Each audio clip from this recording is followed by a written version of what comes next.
optimize your projects with common cuts. Typically, parts are nested with a gap between them, which creates material waste and adds to cutting times.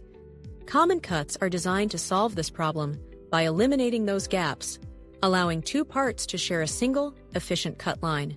To get started, navigate to the Cut Optimization group in the Nesting tab.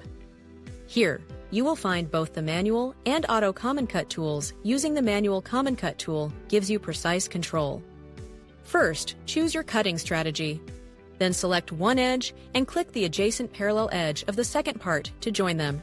FiNest helps by detecting valid pairs automatically. Extend this common cutting technique to any parts with aligned parallel sides.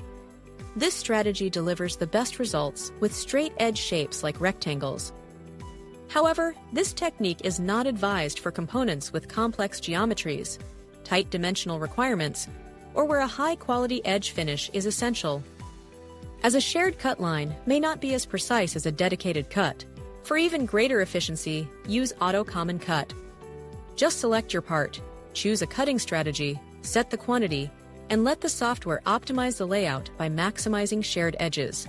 The preview shows you the fully optimized layout before you commit to the cut. FiNest intelligently arranges all the parts and calculates the most efficient tool path possible, saving you valuable time during the setup phase and reducing overall wear on your machine. And here is the final result: a fully optimized sheet with virtually no wasted material between your parts. Zooming in reveals how this dense arrangement maximizes your material yield and shortens the cutting cycle. While also allowing for a detailed inspection of the tool path, it's important to note that curve compensation is split between both parts on a shared edge. While this is negligible for most jobs, be sure to check the final dimensions on any tight tolerance parts. If you need to make adjustments, just click Resolve Parts, and then select the components you wish to separate. Use common cuts to save time and material on your next job.